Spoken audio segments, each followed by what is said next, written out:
আরেক বন্ধু একটু অন্যরকম প্রশ্ন রেখেছেন। আমি প্রশ্নটাকে স্ক্রিনে নিয়ে আসছি। আহ, শিউলি আদিত্য আমাদের বন্ধু বলছেন যে থাইরয়েড যদি ৭৭ হয় সেক্ষেত্রে কিভাবে খাওয়া দাওয়া মেনটেন করব। ইউরিক অ্যাসিড 6.6 হলে কি সব খাবার খাওয়া উচিত? এই বিষয়ে যদি একটু আলোচনা হয় তাহলে খুব ভালো উপকৃত। আচ্ছা, এটা খুব থাইরয়েড যদি স্পেসিফিক প্রশ্ন। থাইরয়েড যদি 77, এটা আমি ঠিক প্রশ্নটা বুঝতে পারলাম না। আমি ধরে নিচ্ছি যে টিএসএইচ লেভেল উনি হয়তো বলছেন 77, মানে বা অনেক সময় হয় যে আপনি থাইরক্সিন যেটা খাচ্ছেন তার হয়তো ডোজ অবশ্য 77 কোনো থাইরয়েডের ডোজ হয় না, ইউজুয়ালি 88 হয়।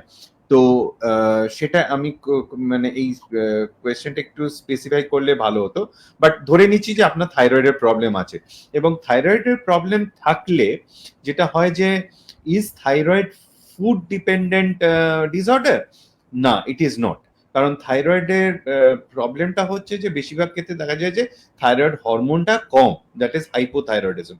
কেন কম? যে আপনার থাইরয়েড গ্ল্যান্ড, যেটা গলায় যে থাইরয়েড গ্ল্যান্ডটা আছে, সেই গ্ল্যান্ড থেকে যে থাইরক্সিন যে হরমোনটা তৈরি হচ্ছে সেটা শরীরে কম তৈরি হচ্ছে, এবং সেটা যদি কম তৈরি হয় তাহলে আপনাকে বাইরে থেকে, যেমন ভিটামিন ডি3 ক্ষেত্রে আপনাকে বাইরে থেকে খেতে হবে, এরকম থাইরয়েডটাও আপনি বাইরে থেকে থাইরক্সিন হিসেবে আপনি খাবেন। So that is one part. আরেকটা বলা হয় যে থাইরোজেনিক ফুড, যে কিছু কিছু অর গয়েট্রোজেনিক ফুড, যে কিছু কিছু খাবার খেলে আয়োডিনটা কমিয়ে দেয় শরীরে, এবং শরীরে আয়োডিনটা কমে গেলে তাহলেও থাইরয়েড হরমোনটা কমে যেতে পারে। সুতরাং এইগুলো বেসিক্যালি হচ্ছে ওই ধরুন টমেটো বা লেডিস ফিঙ্গার, এই জাতীয় খাবার খেলে কিন্তু, যেগুলো আয়োডিনটাকে চিলেট করে দেয়, যেগুলো আয়রন অ্যাবজর্ব হতে দেয় না, এই খাবারগুলো অ্যাভয়েড করা বেটার। আরেকটা প্রশ্ন হচ্ছে যে ইউরিক অ্যাসিড। হ্যাঁ, ইউরিক অ্যাসিড যদি বেশি থাকে, ইউরিক অ্যাসিড বেসিক্যালি হচ্ছে একটা প্রোটিন মেটাবলিজমের একটা অংশ।